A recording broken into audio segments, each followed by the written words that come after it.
আজকের আলোচনার বিষয়বস্তু ঈমান মুখে বলার নাম না তার উপরে অটল অবিচল থাকার নাম। আমি এই বিষয়ে কোরআন হাদিসের আলোকে কিছু কথা বলার নিয়তে বসেছি। ওমা তাওফীকি ইল্লা বিল্লাহ আলাইহি তাওয়াক্কালতু ওয়া ইলাইহি উনীব। আমার মতো অযোগ্যকে বলার আগে, আপনাদের মতো গুণীজনদেরকে শোনার আগে আল্লাহ যেন আমাদের সকলকে কথাগুলোর উপরে আমল করার তৌফিক প্রদান করেন। উচ্চ আওয়াজে বলি আল্লাহুম্মা আমিন। আমি বড়ই ব্যথিত, বড়ই কষ্ট আমার মনে, কেননা আপনাদের তো একটা দিন, আমাদের তো প্রতিদিন। কষ্ট এখানে, আমি এখানে হ্যান্ডবিলে লক্ষ্য করলাম বিশ্বনবী রাসূল করিম সাল্লাল্লাহু আলাইহি ওয়াসাল্লামের ভালোবাসায় আয়োজিত আজকের মাহফিল। আবার নাম্বার 2 লক্ষ্য করলাম কবরস্থানে যারা শুয়ে পড়েছেন আমাদের পূর্বপুরুষ, তাদের আত্মার শান্তির কামনার্থে আজকের জলসা। যদি আপনারা ন্যূনতম আপনাদের বিবেক থাকে, আমি বিবেকবানদের কাছে ছোট ভাই হয়ে নাতির একটা প্রশ্ন রাখতে চাই। আজকের এই জলসাটার এই মুহূর্তে যে অবস্থা, মদিনার কামলিওয়ালা বিরাট খুশি না? এই মুহূর্তে জলসাটার যে অবস্থা, আমাদের পূর্বপুরুষ কবরে খুব শান্তি পাচ্ছেন বলে মনে হয়। মূলত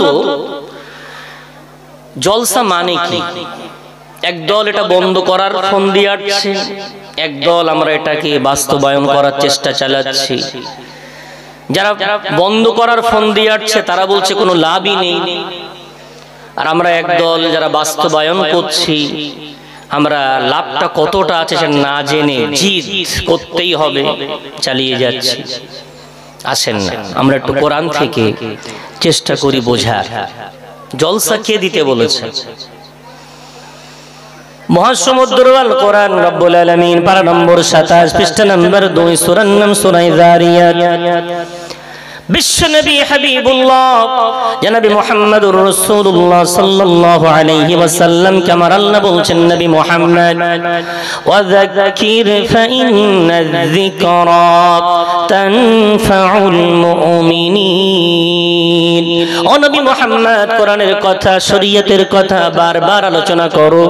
আমি আল্লাহ কথা দিলাম, শরীয়তের কথা আলোচনা করলে ঈমানদারদের তাতে বড় লাভ আছে, যদি বলা যাবে না। কে বলছেন? আল্লাহ বলছেন, রাসূলকে আদেশ দিয়ে বলছেন কোরআনের কথা বারবার বল। আমরা যেন না মনে করি আমার পূর্বের বক্তা খুব দামি কথা বলছিলেন। এটা নয় যে এই উপর নিচের যে ভেদাভেদ, যে উপরে যে বসে আছে মনে হয় আল্লাহওয়ালা, নিচে যারা বসে আছে গুনাহগার না, ক্ষমা চাইব। বরং নিচে যারা বসে আছেন হয়তো তাদের মান আল্লাহর কাছে অনেক বেশি। এটা শুধু আলোচনার একটা টেবিল। এখানে আলোচনা করলে আল্লাহ বলছেন সে বক্তা হতে পারে, শ্রোতা হতে পারে, ছোট হতে পারে, বড় হতে পারে। এজ ইমানদার, একজন ইমানদার হিসাবে যারা এই আলোচনা করবে, বসবে, শুনবে, সবার বড় লাভ আছে, যদি বলা যাবে। এখন প্রতিদিনের সিস্টেম আছে। আমি যদি দুধটাকে গোবরের বালতিতে নেই, সে দুধ পান করা যাবে না। নিঃসন্দেহে দুধ রাখার পাত্রটা স্বচ্ছ হওয়া দরকার।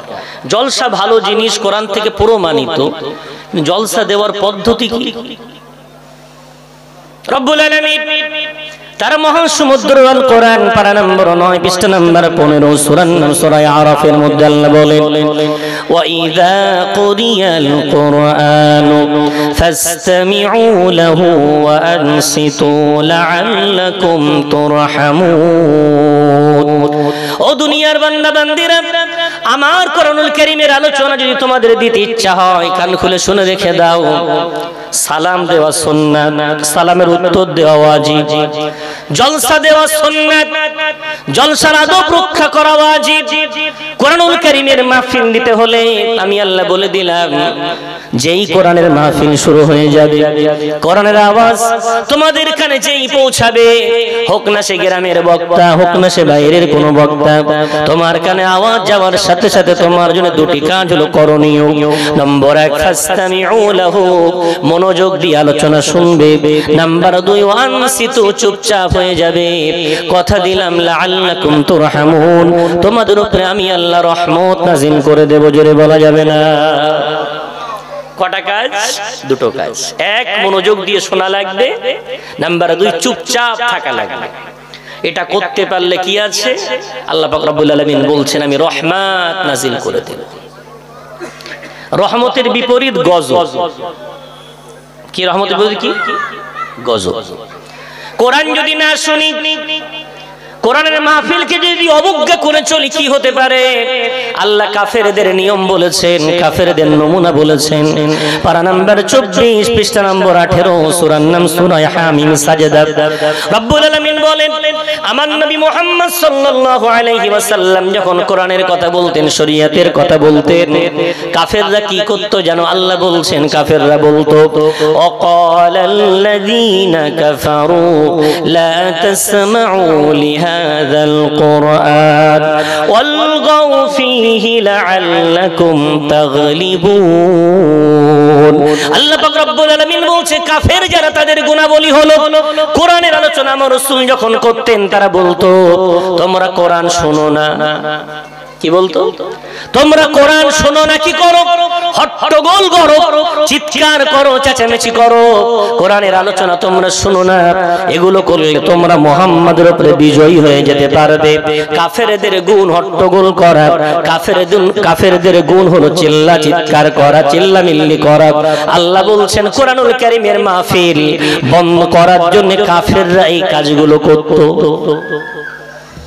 আমি নলফাতে প্রথম এলাম, আমি তো আর বলতে পারছি না। রাস্তায় যা দেখে এলাম, এদের তো কাফের বলা যাচ্ছে ভাই? কথা বলে কাফের তো বলা যাচ্ছে না, কিন্তু কাজটা কাদের মতো? কোরআন কি বলছে? কোরআনুল কারীম কি বলছে? কোরআনুল কারীমের আলোচনা হলে হট্টগোল, চিল্লা চিল্লি করা, চিৎকার করা কাদের কাজ? কাফেরদের কাজ। ভাই রামজি ব্যথা নেন না, কষ্ট নেন না, আমি হাত জোড় করে নয়, আমি আপনাদের পা ধরে বোঝাতে চাই, একটু অনুরোধ করে বোঝাতে চাই।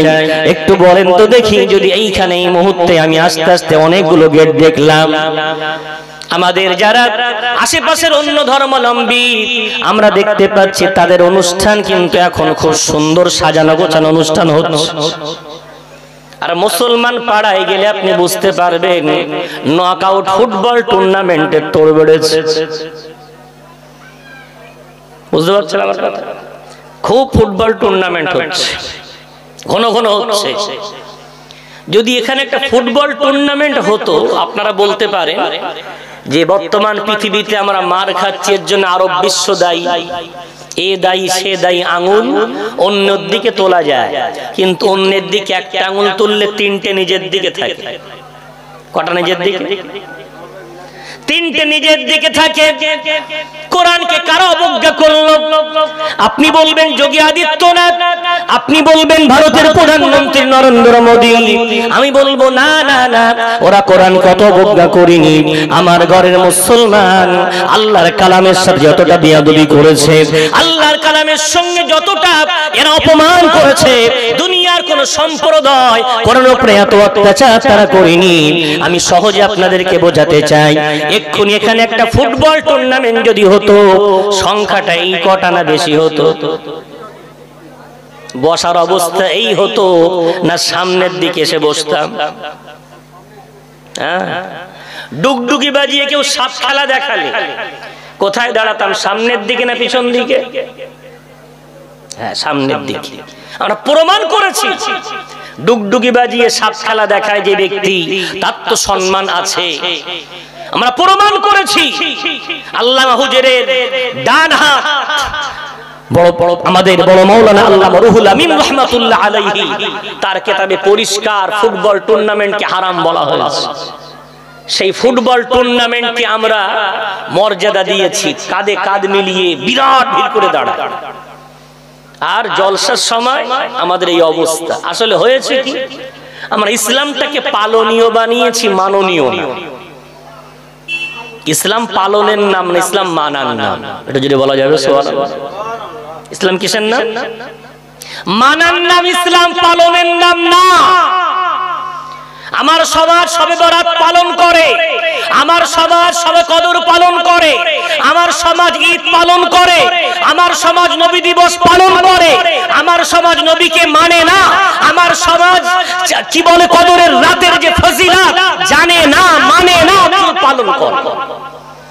এরা পালন করতে শিখেছে, মানতে শিখেছে। আর যদি মানতাম আমার সমাজের আজকে এই করুণ দশা হতো না।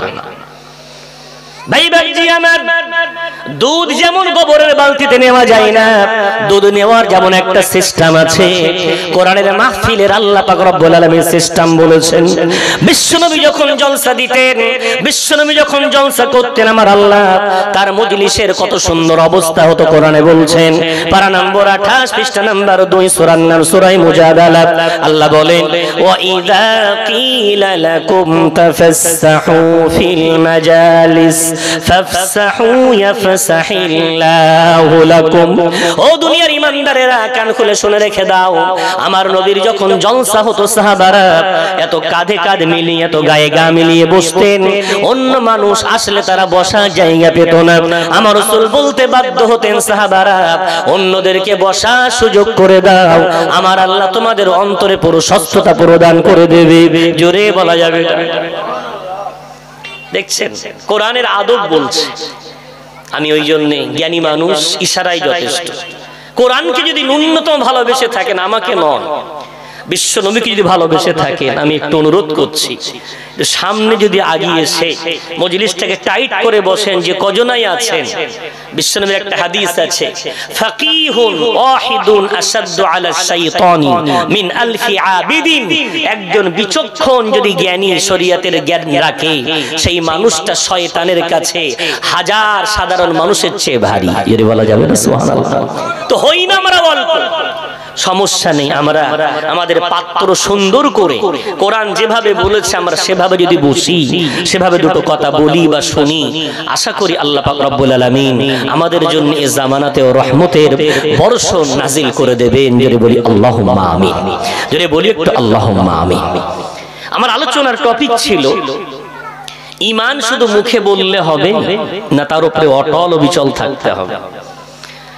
রব্বুল আলামিন পারা নম্বর 28, পারা নম্বর 24 পৃষ্ঠা নম্বর 19 সূরার নাম সূরা হামিম, সাজদার মধ্যে আল্লাহ বলেন, ইন্নাল্লাযীনা ক্বালু রাব্বুনাল্লাহু সুম্মা ইসতাকামু তাতানাজ্জালু আলাইহিমুল মালাঈকাতু আল্লা তাখাফু ওয়া লা তাহজানু ওয়া আবশিরু বিল জান্নাতিল্লাতী কুনতুম তুআদুন।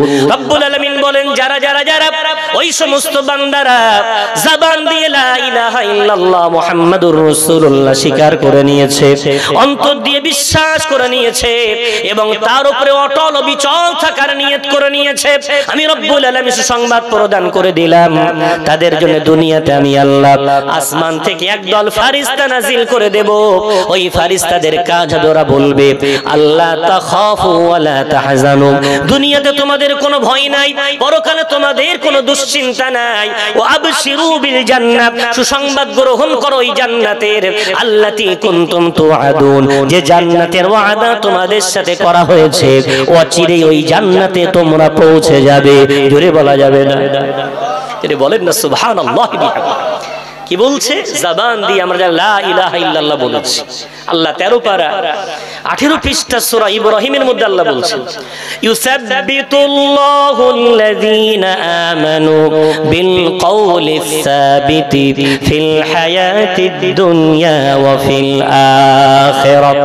আমি আল্লাহ কথা দিলাম, যারা পাক্কা ঈমানদার, যাদের ঈমানকে আমি আল্লাহ কবুল করে নিয়েছি, আমি আল্লাহ তাদেরকে ঈমানের উপরে অটল রেখে দেব, দুনিয়াতেও অটল রেখে দেব, পরকালেও। যদি বলা যাবে না, আমি আল্লাহ তাদের ঈমান কেড়ে নেব না, আমার কথার উপরে তাদেরকে আমি আল্লাহ সর্বদাই মজবুত অবস্থায় থাকার তৌফিক দিয়ে দেব।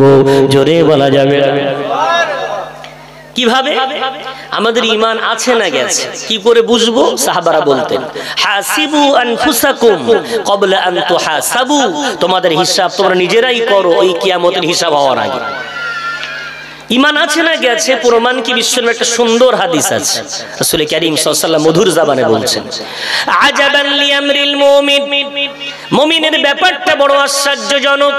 সাহাবারা বললেন, ব্যাপারটা কি ইয়া রাসূলুল্লাহ, ইয়া হাবিবাল্লাহ?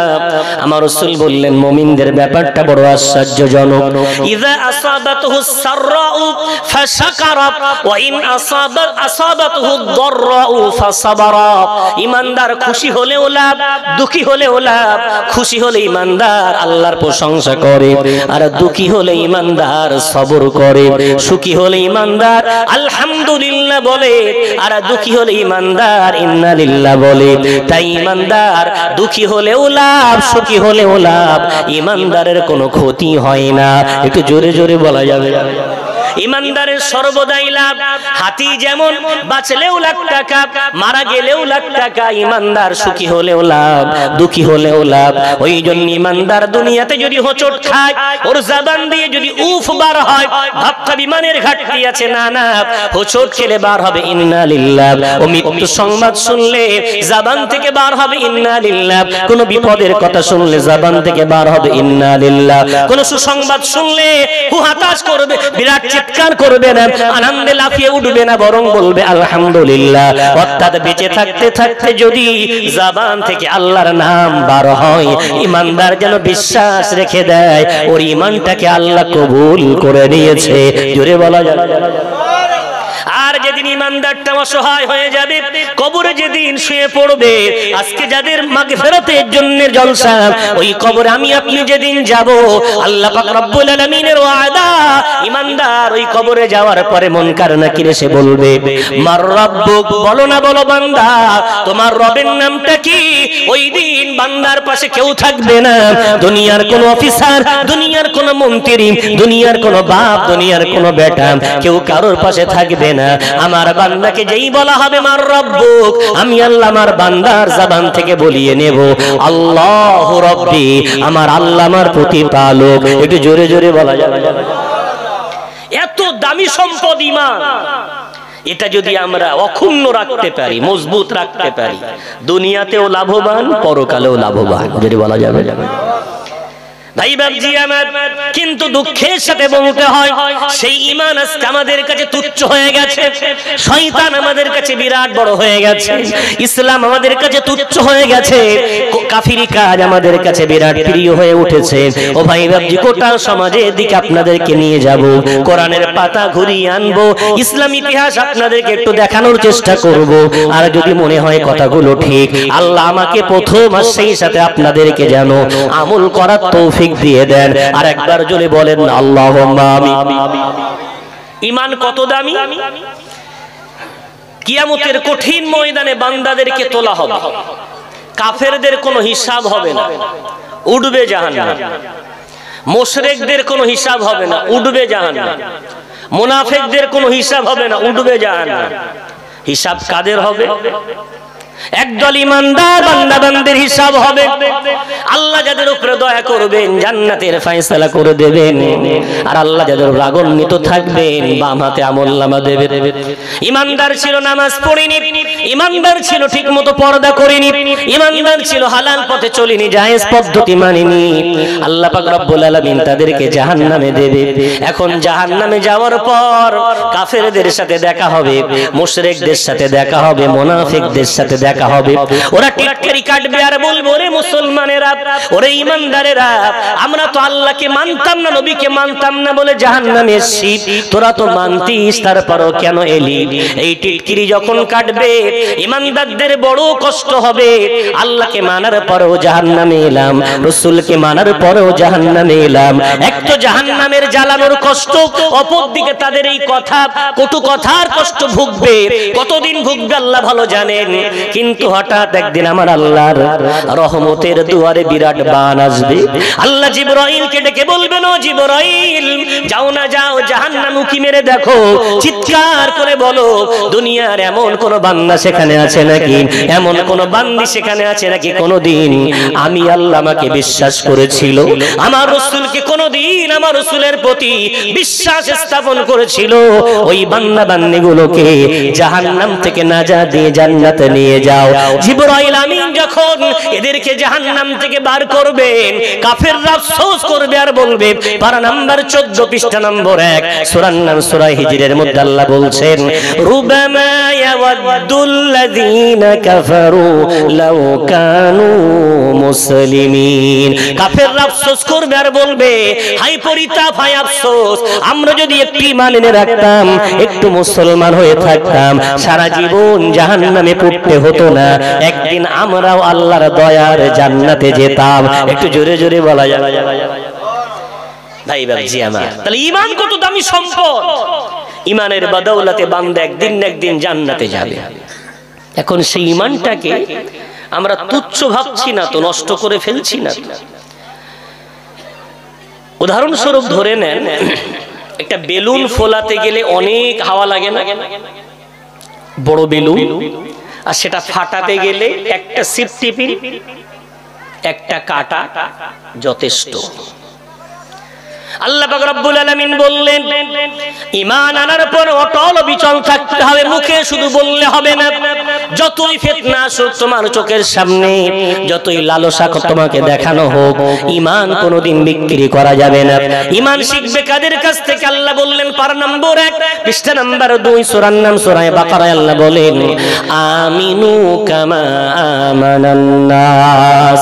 ও ঈমানদারেরা, আমি রব্বুল আলামিন তোমাদেরকে ডাক দিয়ে বলছি ঈমান যদি আনতে হয় সাহাবাদের মতো ঈমান আনো।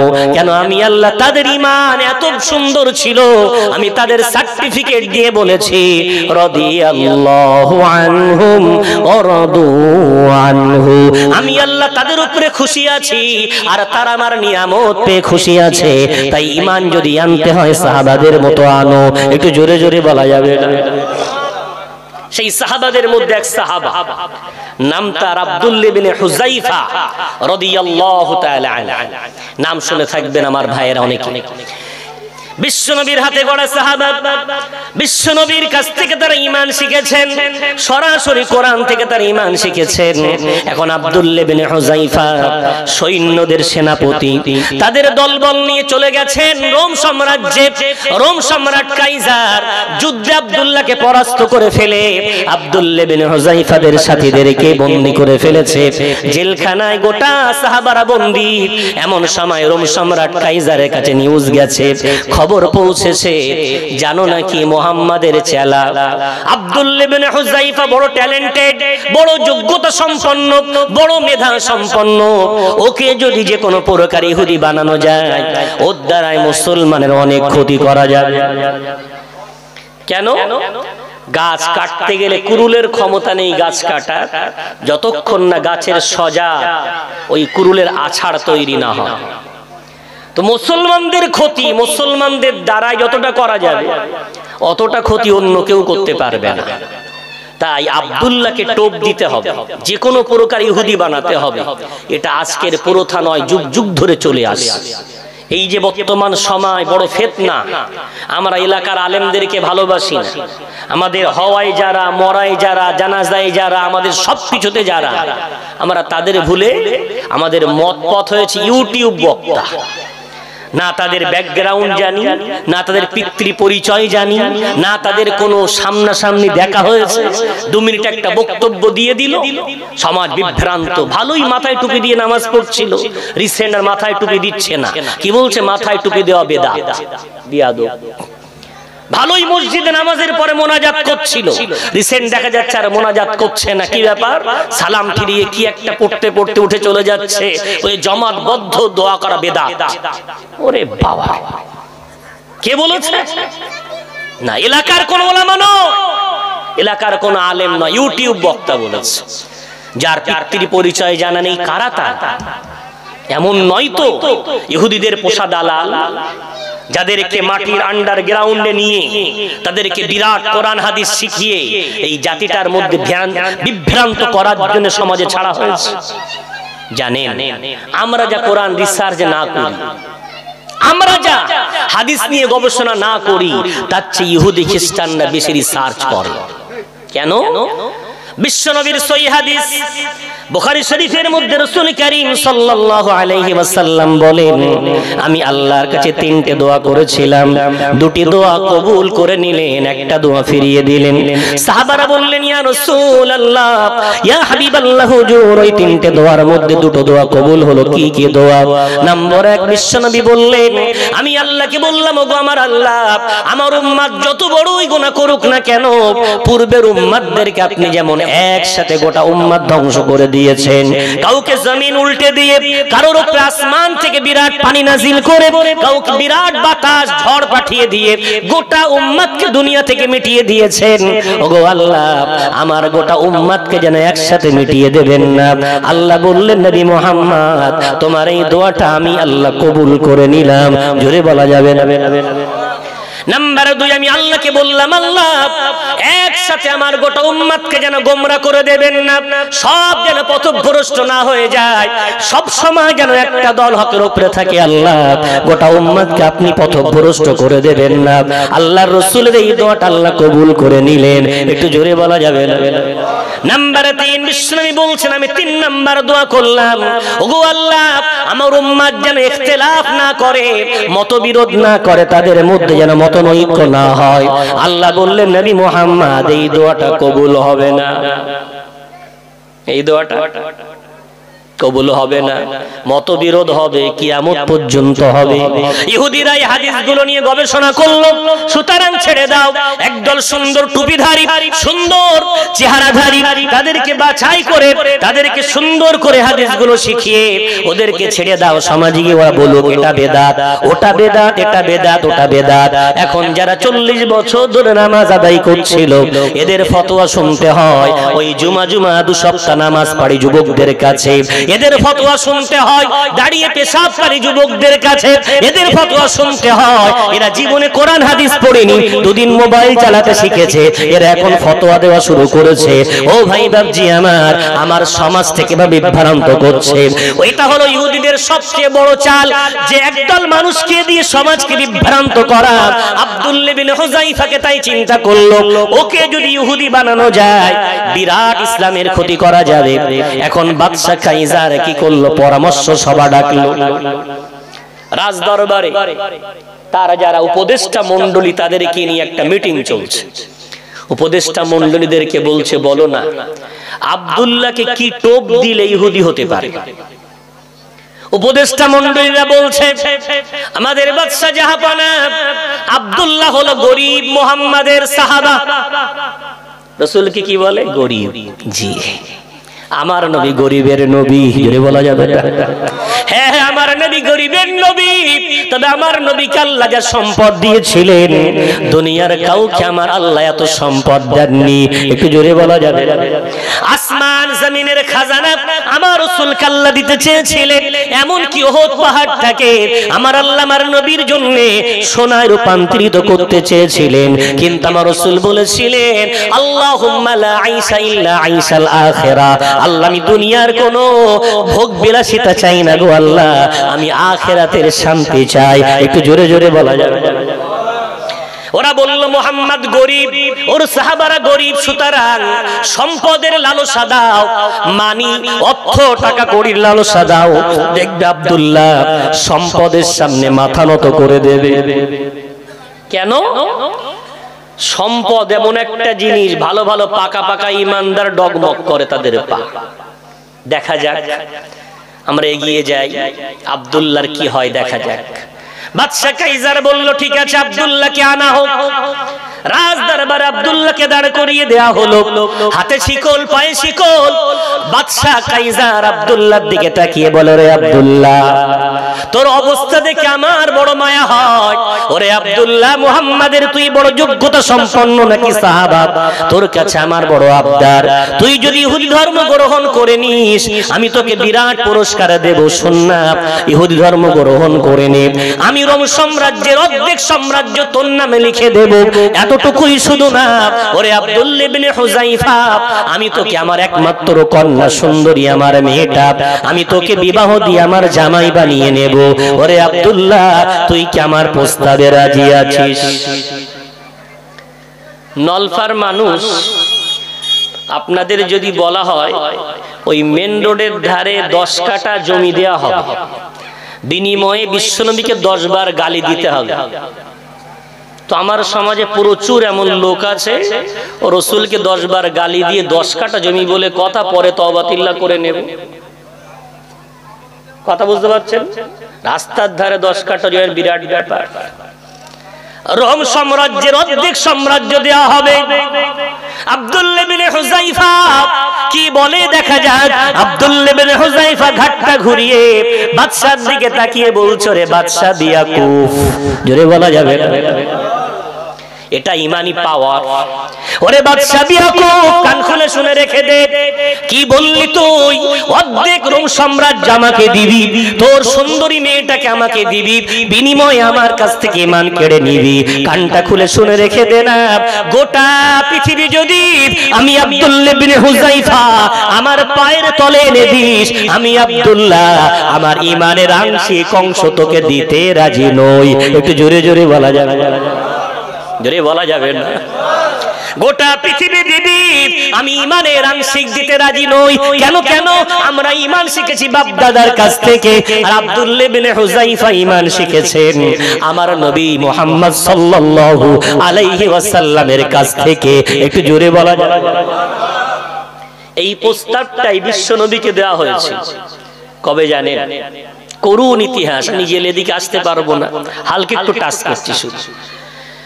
বিশ্বনবীর চাচা আবু তালিব বিশ্বনবীর জন্য 42 বছর রাসূলের জন্য ঢাল ছিলেন। কত বছর? কত বছর? 42। রাসূলের বয়স যখন 8 বছর, দাদা আব্দুল মুত্তালিব ইন্তেকাল করছেন। আর বিশ্বনবীর বয়স যখন 50 বছর, চাচা আবু তালিব দুনিয়া থেকে বিদায় নিচ্ছেন। এই 42 বছর বিশ্বনবীর পিছনে একটা ঢাল ছিল, নাম কি তার? চাচা আবু তালিব। কি নাম? রাসূলের বিয়ে পড়ালেন চাচা আবু তালিব। মক্কার মানুষ যখন রাসূলকে বয়কট করে দিল, মুহাম্মাদের উপরে যারা ঈমান এনেছে, মুহাম্মাদকে যারা সহযোগিতা করেছে, তাদের সাথে আমাদের কোনো খাই খেলাই নেই, কোনো লেনদেন নেই, কোনো কথাবার্তা নেই, সব বয়কট। ওই সময় আবু তালিব ঈমান না আনলেও ওই বয়কটের বাণী সে মেনে নিয়ে বিশ্বনবীর সাথে আবু তালিবের একটা উপত্যকা ছিল, পাহাড়ের একটা ঘাঁটি ছিল, রাসূলের সাথে দীর্ঘ 3 বছর ওই বয়কট হয়ে আবু তালিব ওই কষ্ট সহ্য করেছে।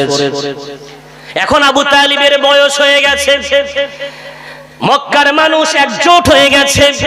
আবু তালিবের কাছে সে বলছে, রে আবু তালিব, বুড়ো হয়ে গেলে এখনো সংশোধন হলে না, তোমার জন্য মুহাম্মদকে আমরা কিচ্ছু করতে পারি না। ওদিকে একদিকে বেলালকে পাথর চাপা দিয়ে গলায় রশি দিয়ে টেনে নিয়ে যায়, একদিকে ইয়াসির আম্মার সুমাইয়াকে চাবুকের বাড়ি মেরে মেরে ওদের চামড়াগুলো ছাড়িয়ে ফেলি, অপরদিকে খব্বাবকে আমরা কি বলে আগুনের উপরে শুইয়ে দিতে পারি, কিন্তু মুহাম্মদকে কিছু বলতে পারি না। আবু তালিব, তুমি পিছনে আছো তাই তোমাকে সম্মান করি। ও আবু তালিব, আমরা তোমার কাছে এসেছি, তোমার বয়স বেড়েছে, তোমার বয়স এখন 80 ক্রস করেছে। এই বয়স্ক অবস্থায় একটু ভেবে দেখো, তুমি যদি মারা যাও মুহাম্মাদের কি হবে? আমরা 4টি প্রস্তাব এনেছি, মেনে নাও। কয়টি প্রস্তাব? 4টি। ও আবু তালিব, তোমার ভাইপো মুহাম্মদকে বুঝিয়ে দেখো, ও মক্কার যদি নেতা হতে চায় নেতা বানিয়ে দেব, ও যদি মক্কার সম্পদশালী হতে চায় সম্পদশালী বানিয়ে দেব, ও যদি মক্কার সুন্দরী নারীকে বিয়ে করতে চায় আমরা সুন্দরী নারী দেখে বিয়ে দেব। মুহাম্মাদের যদি মাথা খারাপ হয়ে বাপ দাদার ধর্ম বাদ দিয়ে নতুন ধর্ম প্রচার করে, ওই মাথার চিকিৎসার খরচ আমরা বহন করব, শুধু বিনিময়ে মুহাম্মদ লা ইলাহা ইল্লাল্লাহটা বলবে না, ও বলবে তোমাদের যার ইচ্ছা মানো, সবার অর্থাৎ কম্প্রোমাইজ করে নেবে। যেমন আমার সমাজে বলে ধর্ম যার যার, পার্বণ সবার, বললে কাফের। যে বলবে সে কি হবে? কাফের। ঈমান থেকে তৎক্ষণাৎ খারিজ। স্ত্রী ও তালাক বলা যাবে না কথা। ধর্ম যার যার, পার্বণ সবার, এ কথা বললে ঈমান থেকে খারিজ হয়ে যাবে। এই কথাটাই কাফেররা রাসূলকে বলেছিল। আবু তালিব তোমার ভাইপোকে একটু একটা কথা তো বলবে, 4টে পুরস্কার দেব। কোন বাপ চায় না তার ছেলে চাকরি করুক? কথা বলে।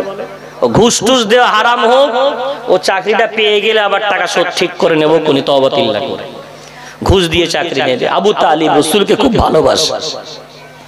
কাফেররা কি বলে যাচ্ছে? 4টি কথা বললাম, দেখো তোমার ভাইপো যদি মেনে নেয় 4টি জিনিস দেব, বিনিময়ে শুধুমাত্র কালিমাটার দাওয়াত বন্ধ করে দেবে।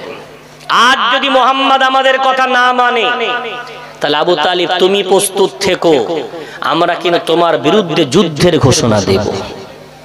ভাই, 80 বছর বয়সে একটা মানুষ কি যুদ্ধ করতে পারে? এই কঠিন পরিস্থিতিতে আবু তালিবের মন খারাপ।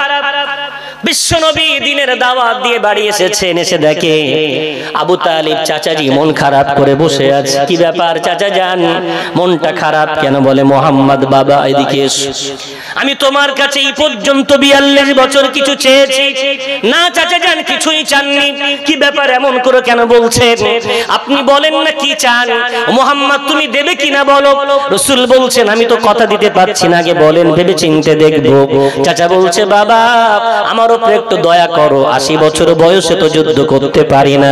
কাফের দেশে ছিল, ওরা তোমার কাছে দাবি করেছে তুমি সেকুলার হয়ে যাও, সব ধর্মের ডাক তুমি দাও, এক আল্লাহর কথা বলো না, বরং তুমি বলো যার যেটা ভালো লাগে সে সেটা করুক।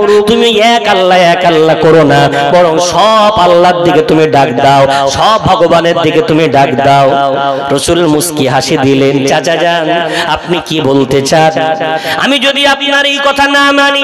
চাচা খুব রেগে গেলেন। মোহাম্মদ তুমি যদি আমার এই দাবিটুকু না রাখো, মনে হয় আমি তোমাকে আর আমার সাথে রাখতে পারবো না। আমার ঘর থেকে মনে হয় তোমাকে বারবার করে দিতে হবে। যেই চাচা যান এমন বলেছেন, রাসূলের চোখ দিয়ে টপ টপ করে পানি গড়িয়ে পড়ে। হ্যাঁ চাচা যান, আপনিও তো এই কথাটাই বললেন যেটা গ্রামবাসী বলে, দেন গলা ধাক্কা দিয়ে বার করে দেন। আপনাকে আমার বাড়িতে হাত ঠাঁই দিতে হবে না, 42 বছর ধরে অনেক খেদমত করেছেন, বার করে দেন চাচা যান। তবে শুনে রাখেন, আপনি ওদের সঙ্গে ওদের দলে নাম লিখিয়ে ওদের সাথী হয়ে যান, আর গিয়ে বলে দেবেন ওরা যদি আমি মোহাম্মদ আমার ডান হাতে সূর্য এনে দেয়, আমার বাম হাতে চন্দ্র এনে দেয়, আর আমার কাছে একের জায়গায় সবের প্রচারের আশা করে, আমি মোহাম্মদ আমার দেহে এক ফোঁটা রক্ত থাকাকালীন আমি কোনোদিন ওই দাওয়াত গ্রহণ করতে পারবো না। একটু জোরে জোরে বলা যাবে না? জোরে বলা যাবে না? চাচা যান বিশ্বনবীর এই মজবুতি দেখে ঈমান একবার আনার পরে এ ছাড়া জিনিস না, একবার আনার পরে এটা ছাড়া যায় না। রাসূল কারীমের এই অটলতা দেখে চাচা তাড়াতাড়ি করে বিশ্বনবীকে বুকে জড়িয়ে ধরলেন। দাদা আব্দুল মুত্তালিব, তার আব্বা জানাবু আব্দুল মুত্তালিবের কথা মনে হয়ে গেল। আব্দুল মুত্তালিব বলেছিলেন বাবা আবু তালিব, এতিম মুহাম্মদকে তোর হাতে দিয়ে গেলাম, পারবি তো দায়িত্ব নিতে? আবু তালিব বলেছিল আব্বা জান, এক লোকমা খাদ্য যদি আমার জোটে অর্ধেকটা মুহাম্মদকে দেব, আর বাকি অর্ধেকটা আমরা পরিবার ভাগ করে খাবো, মুহাম্মদকে কোনোদিন কষ্ট দেব না। একটু জোরে বলা যাবে? বাপের সাথে কথা দিয়েছিলাম, আর আজকে বললাম মোহাম্মদ আমি তোমাকে বাড়ি থেকে বার করে দেব না। মোহাম্মদ ভুল বলে ফেলেছি, আমাকে ক্ষমা করে দাও, বয়সের কারণে বলে ফেলেছি। বুকে জড়িয়ে ধরেছে। চাচা যত কাঁদে রাসূল তত কাঁদে, ও আমার বাবা মোহাম্মদ না না, আমি তোমাকে তাড়িয়ে দেব না। আমি কাফেরদেরকে বলে দেব এই বয়সেই যদি মোহাম্মদের জন্য আমাকে আবার যুদ্ধের ময়দানে নামতে হয়, আমি আবু তালিব আবার যুদ্ধ করতে রাজি আছি, তবে আমার ভাইপো মুহাম্মদকে আমি একে একে ছেড়ে দেব না। একটু জোরে জোরে বলা যাবে? তাই ভাবছি আবার বিশ্ব নবীকে অফার দেওয়া হয়েছে। আব্দুল্লাহ ইবনে হুযাইফা সেই রাসূলের হাতে হাত দেওয়া ঈমানদার, সম্পদের লালসা দেওয়া হচ্ছে। আব্দুল্লাহ কি বলছে, গোটা পৃথিবী পায়ের তলে দিয়ে দাও, আমি ঈমানের আংশিক দিতে রাজি নই। যেটা বলা যাবে না? এখন যদি জনসম্মুখে রাজ দরবারে কেউ বাদশাকে বিয়াকুব বলে, বাদশার রাগ হবে না আনন্দ হবে? বাদশা এত রেগে গেছে, চিৎকার করে ঘোষণা দিয়ে দিল, যাও জেলখানায় নিয়ে যাও, এত মার মারো, এত মার মারো, ওর গায়ের চামড়া ছাড়িয়ে ফেলো, ও যেন মারের চোটে বাধ্য হয়ে ইহুদি ধর্ম গ্রহণ করে নেয়। আব্দুল্লাহকে জেলখানায় নিয়ে যাওয়া হলো, 2 হাত 2 পা বাঁধা হলো। মার তো কি মার, এত মার, এত মার মারে তার গায়ের চামড়াগুলো ছাড়িয়ে যায়, চোখ দিয়ে ঝরঝর করে পানি ঝরে, হুশ চলে আসে, আমার হুশ চলে যায়, একবার হুশ আসে, একবার বেহুশ হয়ে যায়। এভাবে তার করুণ অবস্থায় সময় কাটছে, কিন্তু আব্দুল্লাহ জবান দিয়ে ঈমানি কলেমা ছাড়তে রাজি না। একটু জোরে বলা যাবে কেন? আব্দুল্লাহ কোরআনে পড়েছে, কোরআনে আল্লাহ পুরুষদের ঈমান না নারীদের ঈমান নিয়েও কোরআনে আলোচনা হয়েছে। জোরে বলা যাবে? আমার জাতির দুর্ভাগ্য, আমার সমাজের পড়া কপাল, কোরআনটাকে তাবিজের কিতাব বানিয়েছে, কোরআনটাকে তারাবির নামাজে সোনার কিতাব, কোরআনটাকে ঝাড়ফুঁক করার কিতাব। আহারে, গোটা কোরআনে কোথাও আল্লাহ বলেছেন মাইয়েতের পাশে মাতার সামনে পড়ার জন্য নাজিল করা কিতাব? আমরা মনে করেছি না, কোরআন নাজিল হয়েছে যালিকাল কিতাবু লা রাইবা ফীহি হুদাল লিল মুত্তাকিন, এই কোরআন মুত্তাকিনদের জন্য গাইড বুক। জোরে বলবেন না? 2 পারা 7 পৃষ্ঠা সূরা বাকারায় আল্লাহ বলেছেন, শাহরু রমাদান আল্লাযী উনজিলা ফীহিল কুরআন হুদাল লিন-নাস, এই কোরআন মানব জাতির জন্য পথ প্রদর্শক। জোরে বলবেন?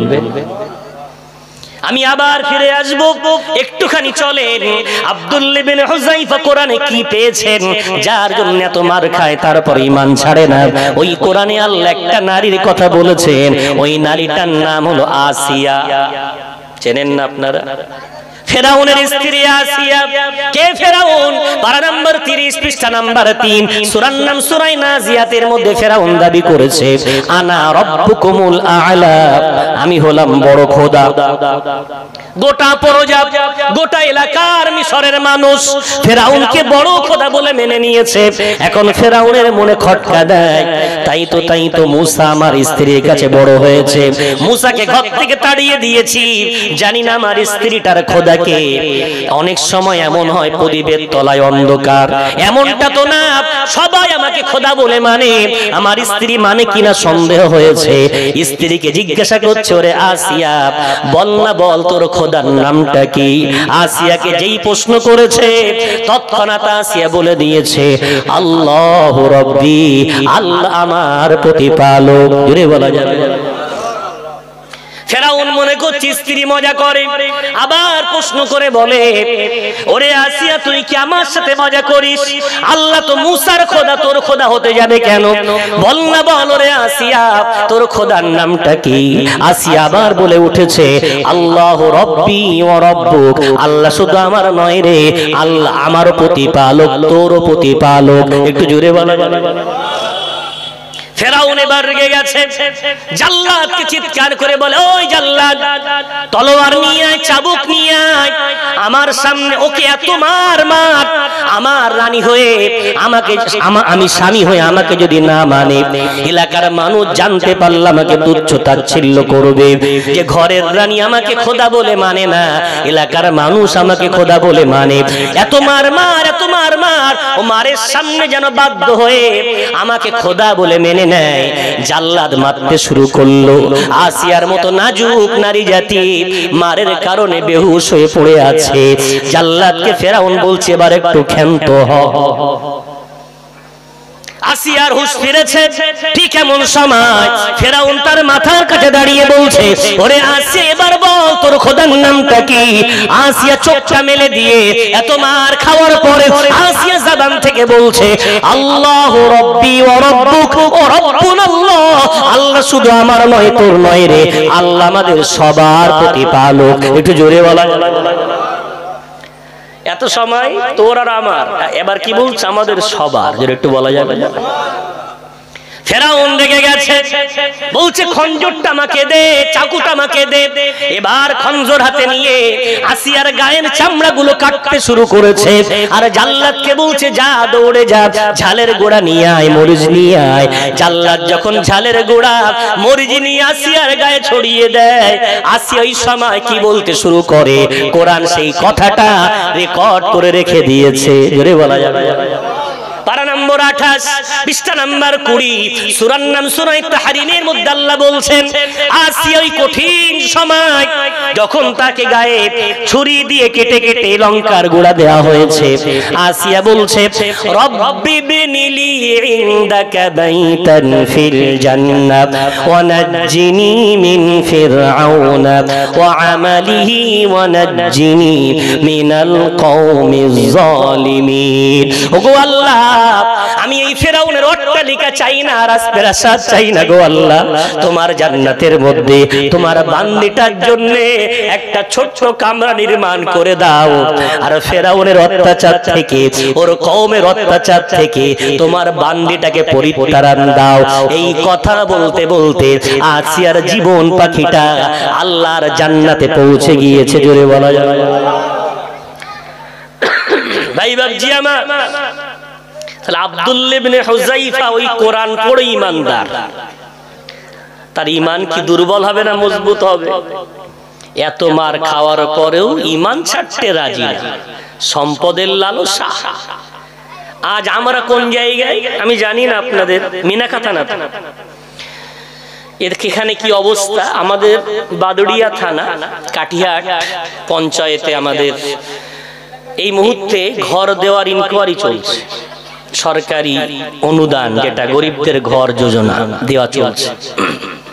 তো আমার একদল ইমানদার ভাই বাবাজি, নামাজি, অনেক হাজি, অনেক ওমরা আদায়কারী, 5 ওয়াক্ত মসজিদের মুসল্লি পাকা বাড়িটায় তালা লাগিয়ে দিয়েছে, আর রান্নাঘরের মধ্যে কেতা কম্বল তক্তপোষ নিয়ে বসে আছে।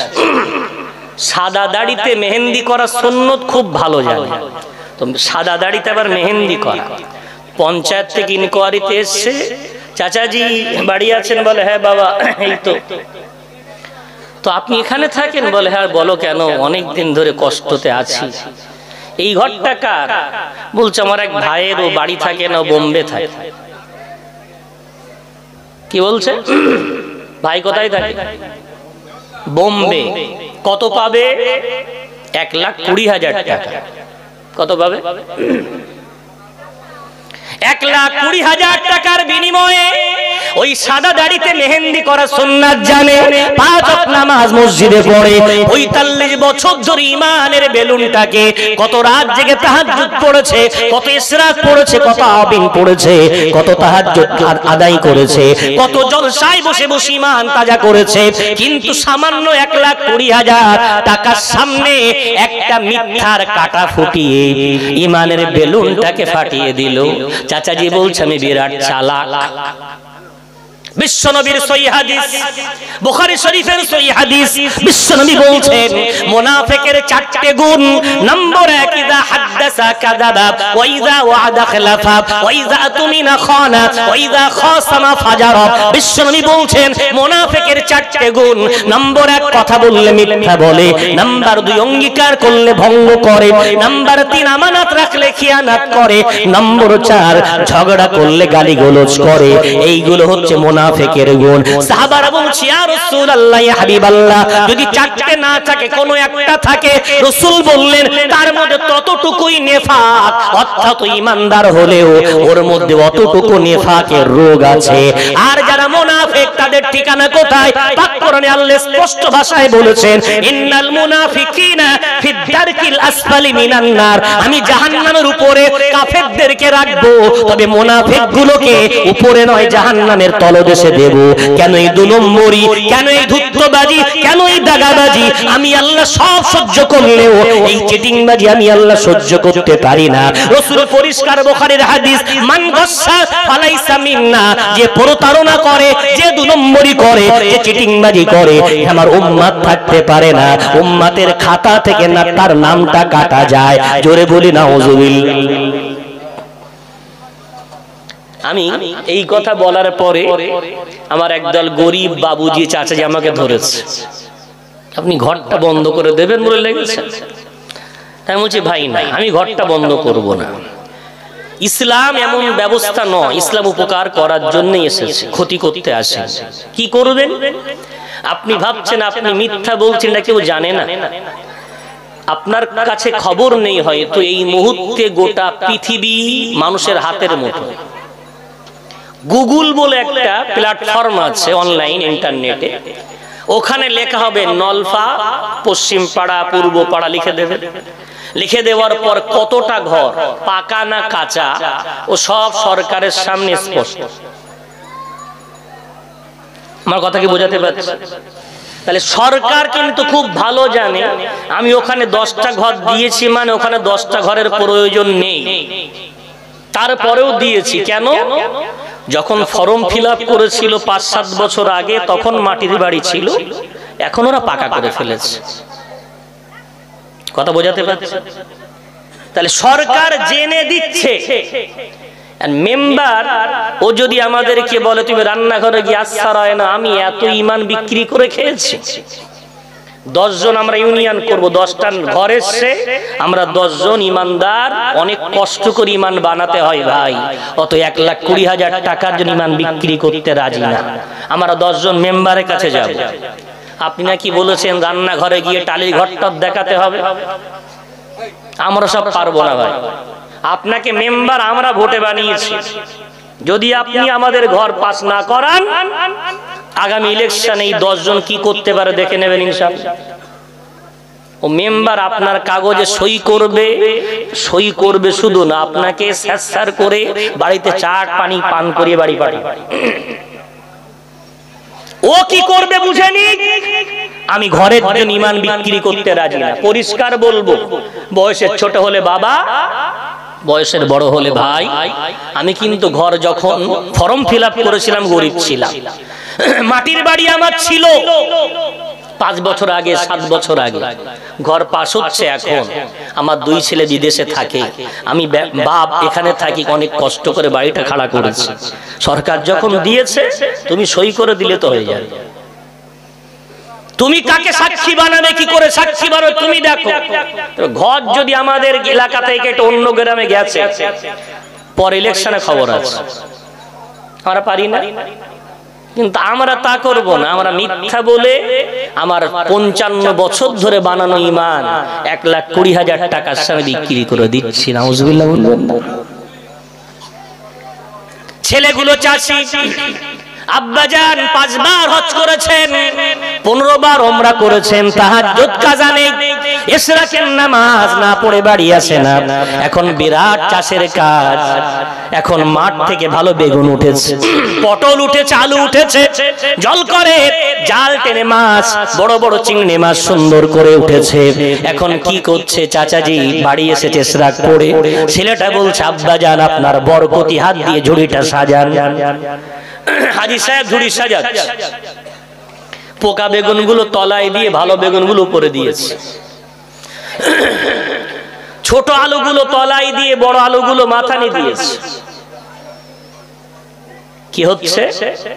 মান গস্সা ফালাইসা মিন্না, রাসূল বলছেন তুমি এই ন্যূনতম ধোকার দ্বারাই হয়তো 500 টাকা লাভবান হবে, তবে মুহিকাত বারাকাতুহু, তোমার ওই অর্থ থেকে আল্লাহ বরকত তুলে নেবে। ভাই বাবজি, আমার ইমান বিক্রি করা বস্তু নয়, না সম্পদের সামনে, না অর্থের সামনে, না দুনিয়ার সামনে। আব্দুল্লাহ ইবনে হুযায়ফার কাছ থেকে শিখে নেব। আব্দুল্লাহ ইবনে হুযায়ফা এত মার খেলেন, এত বড় অফার পেলেন, কিন্তু কি বললেন? গোটা পৃথিবী আমার পায়ের তলে এনে দাও, আমি আব্দুল্লাহ আমার ইমানের আংশিক দিতে রাজি নই। একটু জোরে বলা যাবে? জেলখানা থেকে খবর গেল বাদশার কাছে, খুব মারা হয়েছে, কোনো মতেই ও নরম হতে রাজি না। বাদশা কাইজার আবার মিটিং ডেকেছে, উপদেষ্টা মণ্ডলীদেরকে ডেকে বলছে কি করি বলো তো, তোমাদের প্রথম মত তো নিয়ে কোনো কাজ হলো না। উপদেষ্টা মণ্ডলীগুলো বলছে আমাদের দ্বিতীয় একটা টোপ আছে। কি টোপ? তার নাম নারী জাতি। তার নাম কি? নারী জাতি। রাসূল কারীম নারী জাতি সম্বন্ধে প্রশংসাও করেছেন, আবার তাদের খারাপিও বলেছেন। প্রশংসা ভাবে করেছেন, রাসূল বলেছেন ইন্নাদ দুনিয়া কুল্লুহা মাতাউ ওয়া খায়রু মাতা'id দুনিয়াল মারআতুস সালিহা। দুনিয়ার সব কিছু মানুষের আরাম আয়েশ বা ভোগের জিনিস, তার মধ্যে সবচেয়ে আরামদায়ক বা সবচেয়ে প্রিয় ভোগের বস্তু হলো সতী নারী। যদি বলা যাবে, আবার রাসূল অন্য হাদিসে বলেছেন, উম্মাত চলে গেলাম, আমার পরে আমি কোন বড় ফিতনা ছেড়ে যাইনি যে ফিতনা নারী জাতির চেয়ে বড় হবে। কথা বুঝতে পারছেন?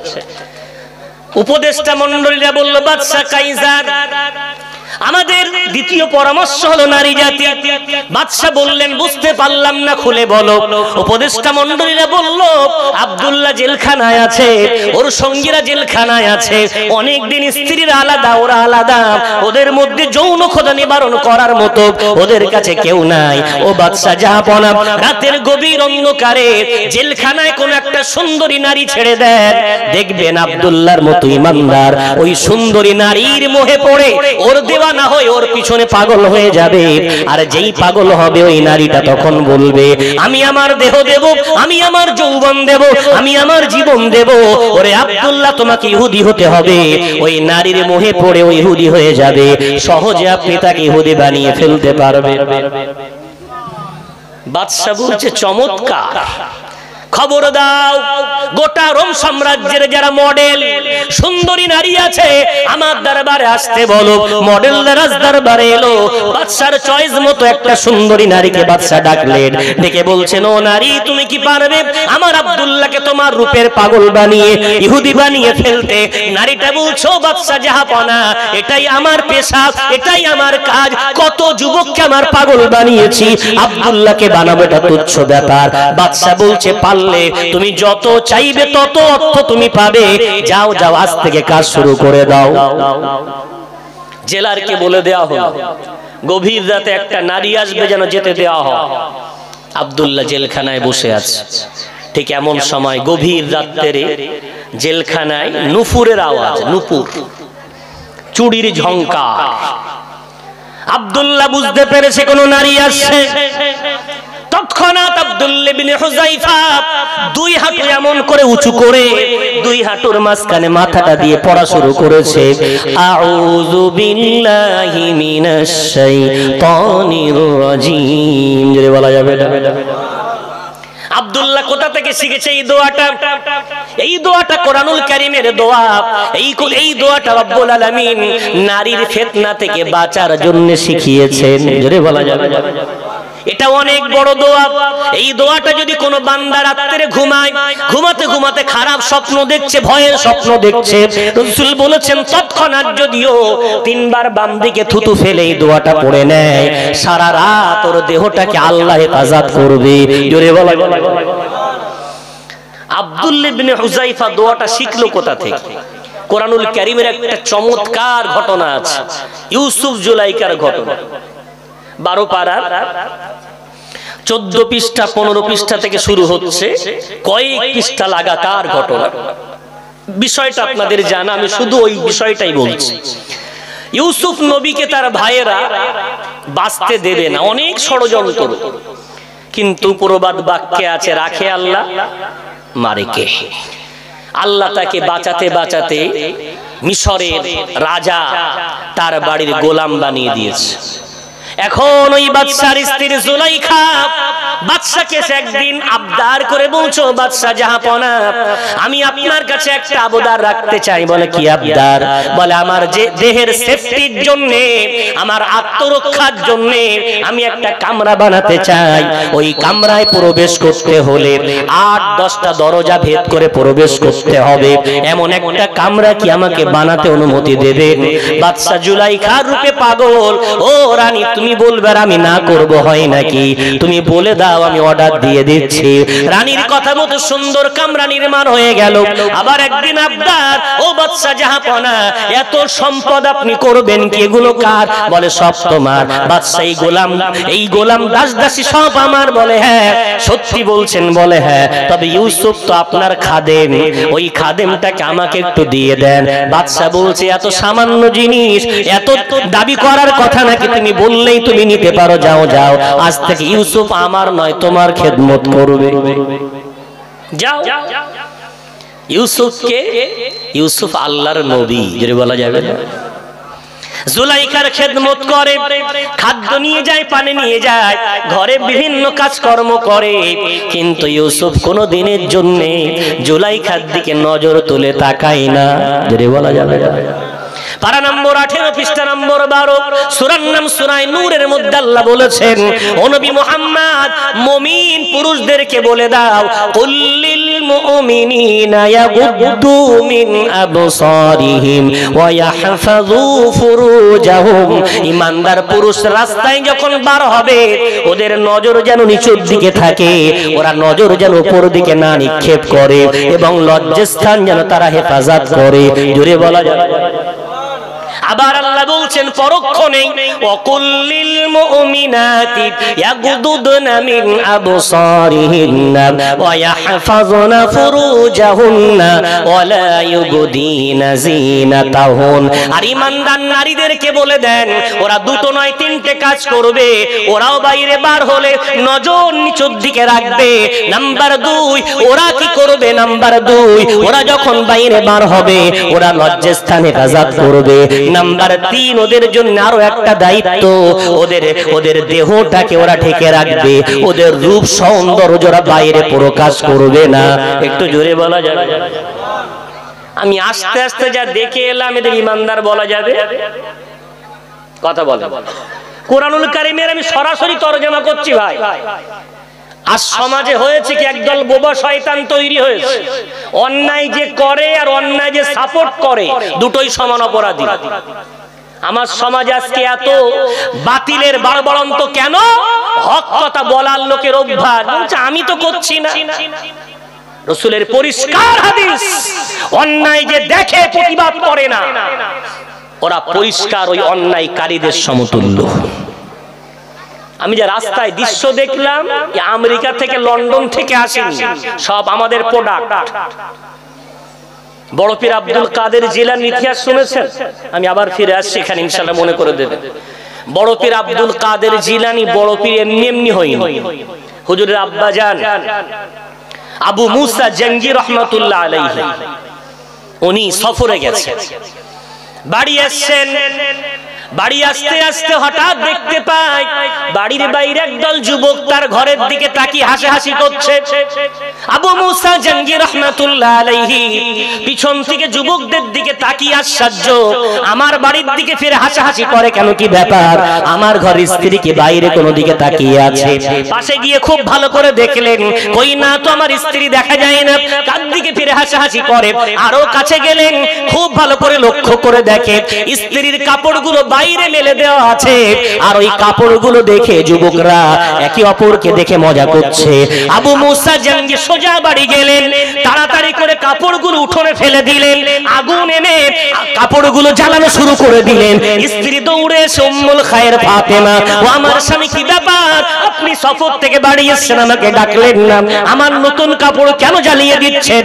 আবু মুসা জঙ্গি বলছেন, ও আমার স্ত্রী উম্মুল খায়ের, আমি তোমার কাপড় জ্বালাচ্ছি না গো, আমার সন্তানের জাহান্নামের আগুন থেকে বাঁচিয়ে নিচ্ছি। একটু জোরে বলা যায়। উম্মুল খায়ের কিছুই বুঝতে পারে না। ওই সময় আবু মুসা বলে, ও আমার স্ত্রী উম্মুল খায়ের ফাতেমা, কান খুলে শুনে রাখো, তোমার কাপড় বাইরে মেলে দেওয়া ছিল, আর তার দিকে যুবকরা কুদৃষ্টি করে করে ওরা মজা নিচ্ছিল। ওই কাপড় তুমি যদি পরো তোমার গর্ভে সুসন্তান আসবে না, বরং তোমার গর্ভে কুসন্তান আসবে। তাই আমি আবু মুসা জঙ্গি ওই কাপড় জ্বালিয়ে দিলাম, ওই কাপড় তুমি যেন না পরো। একটু জোরে বলো। ভাই বাবজি, এখন মসজিদ দুতলা, কিন্তু মসজিদে মুসল্লি আছে? কথা বলেন। মসজিদে মুসল্লি নেই, জুমার দিনের মুসল্লিকে মুসল্লি বলে না, ওটা বলা হয় নাভির তলা থেকে নিয়ে হাঁটু পর্যন্ত পুরুষের শত। কেউ যদি শুধু হাঁটুটা ব্যান্ডেজ করে রাখে, ওপর দিকে আগলা রাখে, ওকে ভদ্র পুরুষ বলবেন না? ভদ্র পুরুষ বলবেন? হাঁটুটা ঢেকে রেখেছে আর উপরে কি আগলা, ভদ্র পুরুষ বলা যাবে? যে ব্যক্তি জুমা পড়ে ওর অবস্থাও ঠিক তেমন, হাঁটুটা শুধু ঢেকে রেখেছে। আর ওয়াক্তীয় নামাজ কি নফল নাকি? তাহলে ওয়াক্তীয় নামাজ বাদ দিয়ে শুধু জুমা, ওই শুধু হাঁটু ঢাকার মতো। ভাই বাবজি, তাহলে মসজিদ খালি কেন? এখন আমার সমাজে কিছু ফ্রি ফায়ার আর পাবজি জন্মেছে। কি জন্মেছে? কি জন্মেছে? নামও শোনেননি আমার বাবু দাদুরা। ফ্রি ফায়ার পাবজি মানে অনলাইন গেম। এরা কাদের প্রোডাক্ট? ওই জলসায় ঘুরে বেড়াচ্ছে। আবু মুসা জঙ্গি তার স্ত্রীকে বলছে, যে কাপড়ে পুরুষের কুদৃষ্টি পড়েছে ওই কাপড় পরলে তোমার গর্ভে সুসন্তান আসবে না, তাই কাপড় জ্বালিয়ে দিলেন বলে তার গর্ভ থেকে বড় পীর আব্দুল কাদের জিলানী রাহমাতুল্লাহ আলাইহি জন্ম নিয়েছিলেন। জোরে বলা যাবে? আর আমরা আমাদের ঘরের মেয়েগুলোকে উদম ছেড়ে দিয়েছি। টুনটুনি বুলবুলি চতুর্দিকে ঘুরে বেড়াচ্ছে, আর ওর পিছনে একদল যুবক ঘুরে বেড়াচ্ছে। ওদের গর্ভ থেকে নামাজি জন্ম নেবে, ওদের গর্ভ থেকে দিনদার জন্ম নেবে, ওদের গর্ভ থেকে আল্লাহর পাগলপারা জন্ম নেবে, ওদের গর্ভ থেকে তো ফ্রি ফায়ার পাবজি জন্ম নেবে। ভাই ভাই আমার, আবার ফিরে আসেন আব্দুল্লাহ বিন হুযায়ফা রাদিয়াল্লাহু তাআলা আনহুর ঘটনা বলতে গিয়ে জুলাইখার কথা বলছিলাম। জুলাইখা ইউসুফকে খাদেম বানিয়ে নিয়েছেন, কিন্তু ইউসুফ খাদ্য দেয়, কোনদিন জুলাইখার দিকে নজর তুলে তাকায় না। কেন? কেন নারীর দিকে নজর দেওয়া হারাম। জোরে বলা যাবে? জুলাইখা এত ফন্দি আটে, কিন্তু ইউসুফকে বসে আনতে পারে না।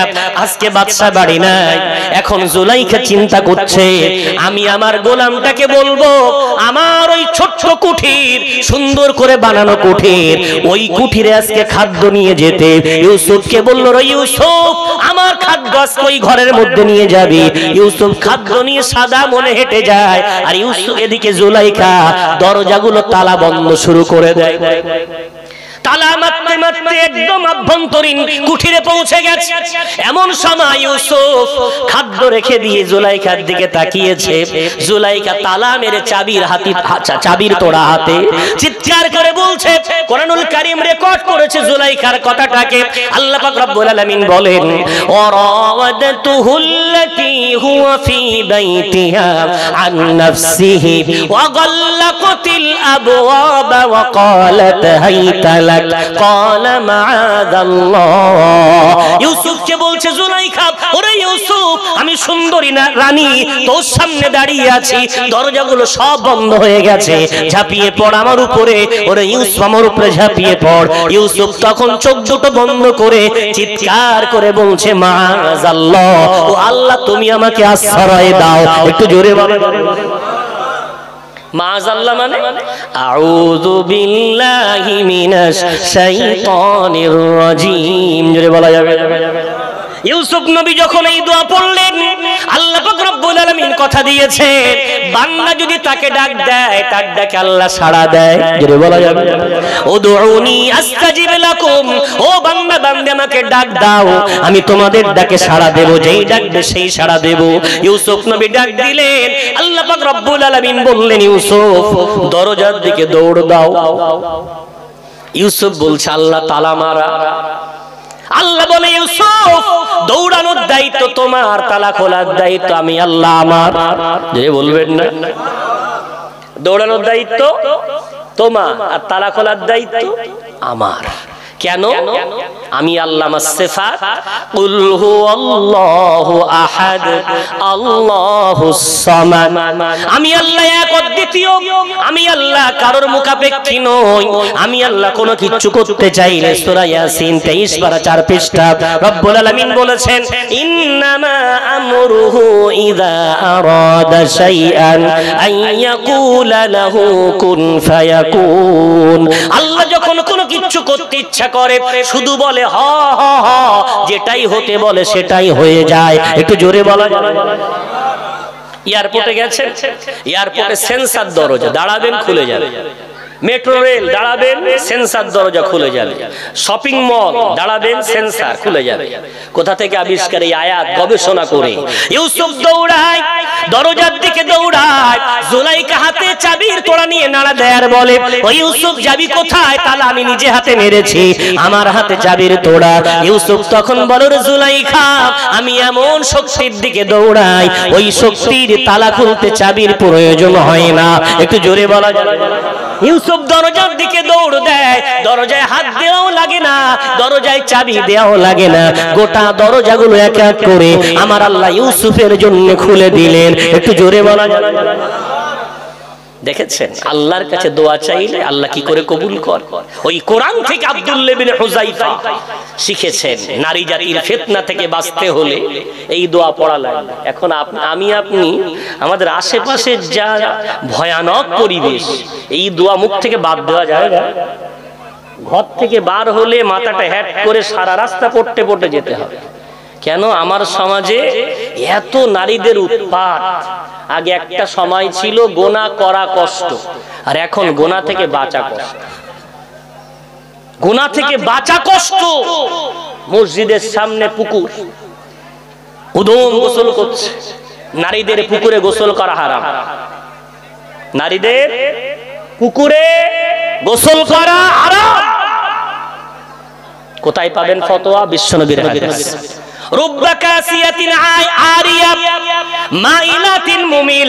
রাসূল বলছেন কাল কিয়ামতের কঠিন ময়দানে একদল নারী কাপড় পরাও পরে তারা উলঙ্গিনী হবে। ওরা অন্যদেরকে নিজের দিকে আকৃষ্ট করে, অন্যরাও তাদের দিকে আকৃষ্ট হয়। এই নারীগুলো সব জাহান্নামী নারী। সাহাবারা বললেন ইয়া রাসূলুল্লাহ, কাপড় পরার পরেও তারা উলঙ্গিনী, কারণটা তো বুঝতে পারলাম না।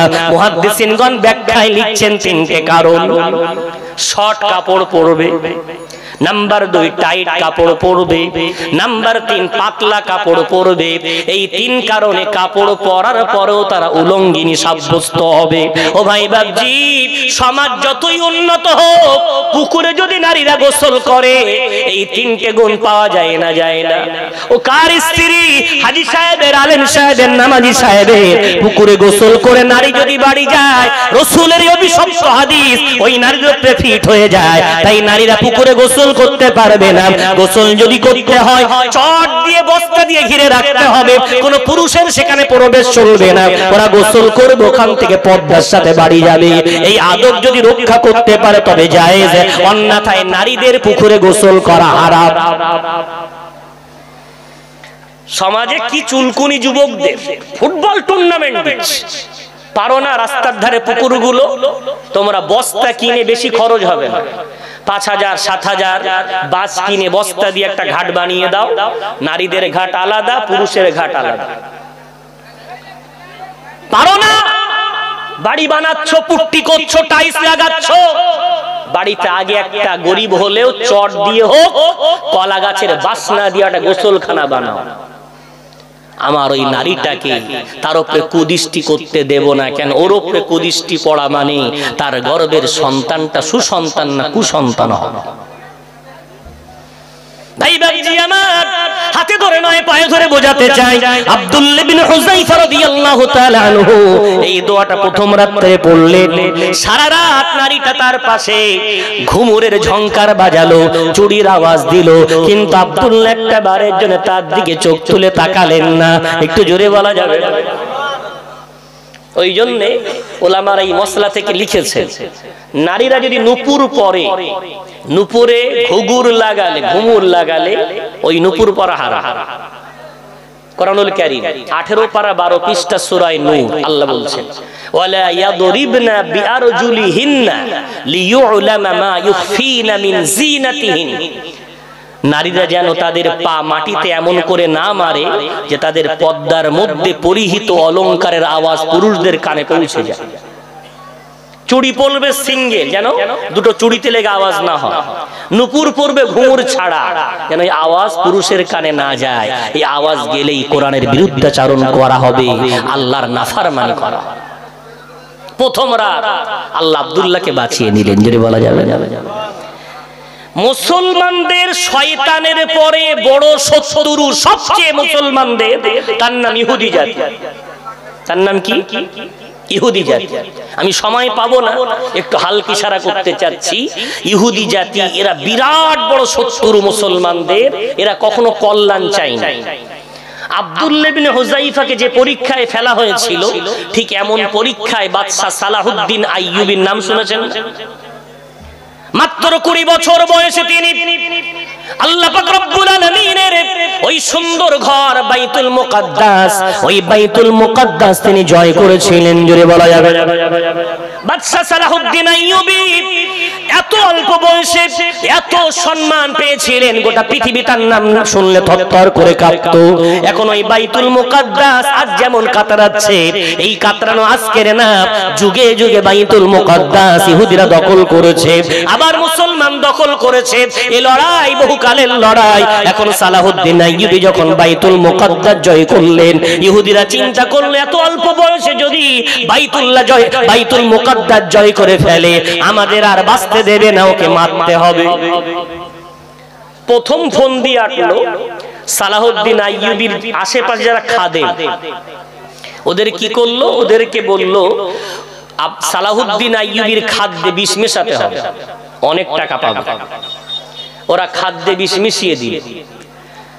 সালাহুদ্দিন আইয়ুবী খাদ্য বিসমিল্লাহ বলে খেতে যাবে কি, ঠিক এমন সময় খাদ্য থেকে আওয়াজ আসছে, ও সালাহুদ্দিন খাদ্য খেও না, আমি বিষ মিশ্রিত। যদি বলা যাবে না, খাদ্য কথা বলতে পারে? জি। বিশ্বনবীর হাদিস, ইন্নাদ দুনিয়া খুলিকাত লাকুম ওয়া আনতুম খুলিকতুম লিল আখিরাহ। আমি রাসূল তোমাদের বলে দিলাম, আমার উম্মত উম্মতিনি, গোটা পৃথিবী তোমাদের জন্য নির্মিত, আর আমি আল্লাহ তোমাদেরকে আখিরাতের জন্য বানিয়েছি। গোটা পৃথিবী তোমাদের জন্য বানিয়েছি, আর তোমাদেরকে আখিরাতের জন্য বানিয়েছি। জোরে বলে। বুখারী শরীফের হাদিসে এসেছে, ইহুদিদের একটা দুর্গ ছিল খয়বার। খয়বার রাসূল কারীম বেঁচে থাকতেই জয় হয়েছে। খয়বার বিজয় করার পর রাসূল কারীম খাদ্য খেতে বসেছেন, এক ইহুদি নারী একটা ছাগল ভুনা করে রাসূলকে হাদিয়া পাঠিয়েছে। বিশ্বনবী সামনের ডান পার গোশ খেতে বড় ভালোবাসতেন, একটু গোশ নিয়ে গালে দিতে গিয়েছেন, ঠিক এমন সময় রাসূল বলছেন, আমার সাহাবারা খাদ্য খেও না, ফেলে দাও। কি ব্যাপার, কি ব্যাপার ইয়া রাসূলুল্লাহ? বলে ইহুদি নারীটাকে আমার কাছে ধরে নিয়ে এসো। ইহুদি নারীটাকে সামনে আনার পর রাসূল বলছেন, তুমি কেন গোশে বিষ মিশিয়েছো? ইহুদি নারীটা বলছে, কে বলল আমি গোশে বিষ মিশিয়েছি? রাসূল বলছেন, এই গোশের টুকরা আমাকে বলছে আমি বললাম বিষ মিশ্রিত। একটু জোরে বলা যাবে? গোশের টুকরা থেকে আওয়াজ আসছে। খাদ্য কথা বলতে পারে না? পারে। সালাহুদ্দিন আইয়ুবীর খাদ্য কথা বলল, বুঝে নিলেন না না না, আমার আশেপাশের মানুষ আর আমার নেই, সব বিক্রি হয়ে গেছে। উনি এবার থেকে সতর্ক হয়ে গেলেন।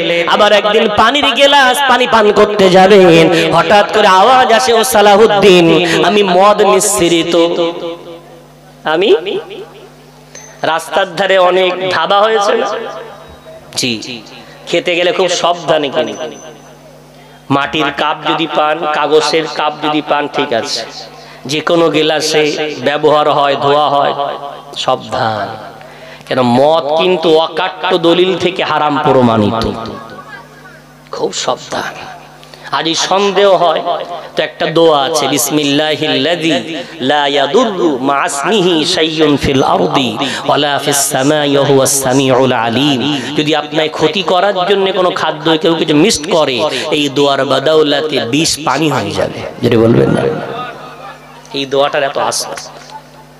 সালাহুদ্দিন আইয়ুবী দুই ইহুদিদের ষড়যন্ত্রে তিনি আল্লাহ তাকে বাঁচিয়ে নিলেন। ইহুদিরা দেখলেন আর কোনো রাস্তা পাচ্ছে না, এবার তাকে নারীর ফিতনায় ফেলতে হবে। তারা চক্রান্ত সাজালো। সালাহুদ্দিন আইয়ুবী আমাদের মতো তিনি নন, তার সম্বন্ধে, তার জীবনী সম্বন্ধে লেখা হয়েছে, শুধু নামাজ ছাড়া অধিকাংশ সময়টা তারা ঘোড়ার পিঠে কেটে যেত। জোরে বলা যাবে? ঘোড়ার পিঠ থেকে নামতেন না। কেন? জিহাদ, জিহাদ, জিহাদ। তার জীবনের স্বপ্ন ছিল এক দিক থেকে অপর দিকে ইলাই কালিমাতিল্লাহ, আল্লাহর কথাকে দেশে দেশে ছড়িয়ে দেওয়া। জোরে বলা যাবে? তিনি শরীর চর্চা করতেন, বিকেল বেলা করে শিকার করতে যেতেন। এই শরীর চর্চা করাটাও সুন্নাত। সুবহানাল্লাহ বলবেন? আমি যদি বোঝাতে পারতাম, আমার কাছে সময় নেই, খুব ব্যথিত মনে আমি বলছি, আমার সমাজ রাসূল কারীমের এই হাদিসগুলো যদি জানতো, বিশ্বনবী বলছেন, জুইলাত লি উম্মতি জুইলাতির রাহমাতু লিউম্মতি ফি বুকুরিহা, আমার উম্মতের জন্য সকালের কি বলে একদম প্রথম সময় আল্লাহর তরফ থেকে বরকত দেওয়া হয়েছে। এর বলা যায় সকালের শুরু লগ্নে আমার উম্মতের জন্য ওই সময়ে বরকত দেওয়া হয়েছে। এর বলবেন সাহাবারা এই হাদিসের কারণে ফজরের নামাজের পরে সফর শুরু করতেন, বরকত পাবেন এই আশা। অথচ আমি দেখেছি বিশ্বনবীর এই হাদিসগুলো আমাদের মাঝে কোনো গুরুত্ব রাখে না। নবী কারীম নিজে শরীর চর্চা করতেন। আম্মা জান আয়েশাকে বলছেন, আয়েশা চলো তো আজকে রাত্রে দৌড়াই। তো স্ত্রী আয়েশা বলছেন, আমার বয়স তখন 10, বিশ্বনবীর বয়স তখন 53 বছর। কত বছর? কত? 53। রাসূল দাগ কাটলেন, আমি এবং রাসূল দাঁড়ালাম, বলল ওই খেজুর গাছ করে যেতে হবে। দৌড় শুরু হলো। আমি বিশ্বনবীকে পিছনে ফেলে অনেক আগে রাসূলকে হারিয়ে দিলাম। এগিয়ে গিয়ে বললাম, হারিয়ে দিলাম তো। বিশ্বনবী বড় লাজুক ছিলেন, মাথা হ্যাট করে কিছুই বললেন না। আবার একদিন রাতে উঠে বলছে, চলো আজকে একটু যাই। আজকে আমরা একটু বয়স বেড়েছে, আমি একটু মোটা হয়ে গেছি।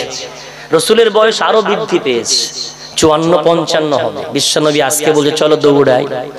আজকে দৌড়ানো শুরু করলাম। বিশ্বনবী আমার অনেক আগে খেজুর গাছের কাছে চলে গিয়ে বললেন, আয়েশা ওই দিনের প্রতিশোধটা নিয়ে নিলাম। বলা যাবে আমরা জীবনে স্বামী স্ত্রী মহব্বত শিখেছি না। মর্নিং ওয়াক সকালে করতে পারি না। ফজরের সময় চাচাজি মসজিদে যাচ্ছে, চাচিমাকে ডেকে দেন, ওঠেন নামাজ পড়েন, আমি ফরজটা পড়ে আসি। আমার সমাজ কি করে, চাচাজি গুলো দাদুগুলো ইশরাক না পড়ে মসজিদ থেকে বার হবে না। তো ফজরের ফরজ পড়ার পরে 20 মিনিট 25 মিনিট সময় কি করবে, ওখানে বসে হাতে তসবিহ নিয়ে ঘুমাবে, নাল ফেলবে। মসজিদ একেবারে নাল ফেলে ভরে দিয়েছে। ওই জিকির কবুল হবে? ভাই তোমার ঘুম লাগছে, তুমি ওরকম করে আল্লাহর ঘরটা নোংরা না করে ওঠো না। তসবিহ রাস্তায়ও পড়া যায়। প্রত্যেক কদমে কদমে পায়ের তলায় যত মাটি থাকবে, কিয়ামতের দিন এই মাটিগুলো তোমার জন্য সাক্ষী দেবে আর বলবে, আল্লাহ তোমার বান্দা রাস্তায় চলেছিল তোমার প্রশংসা করতে করতে। হাতে তসবিহ নাও, বাড়ি থেকে স্ত্রীটাকে নাও, ভোরবেলা বাইরে কেউ নেই, রাস্তায় বেরিয়ে পড়ো, 1 কিলোমিটার যাওয়া আসা করো। তারপর স্ত্রী বাড়িতে চলে গিয়ে ইশরাক পড়ুক, তুই মসজিদে ইশরাক পড়ে এবার বাড়ি।